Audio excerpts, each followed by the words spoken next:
Jaz mislim, da je ključno, da se res ljudje udeležijo v čim večjem številu tega referenduma, zato da ne bo možna interpretacija prepuščena politikom, kdo je zmagal, ampak da bo zmagi odločali volivke in volivci. To je meni najbolj pomembno.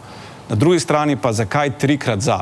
Zaradi tega, ker gre za 3-krat za, zato da bo vlada delovala učinkovito in razvojno, 3-krat za, zato da bomo dolgotrajno oskrbo dejansko izvedli na način, da nihče ne bo prikrajšan in da bojo vsi dobili več, in 3-krat za, zato da bomo to nesrečno agonijo javnega RTV dokončno presekali enkrat za vselej in jo enkrat za vselej vzeli vsem strankam.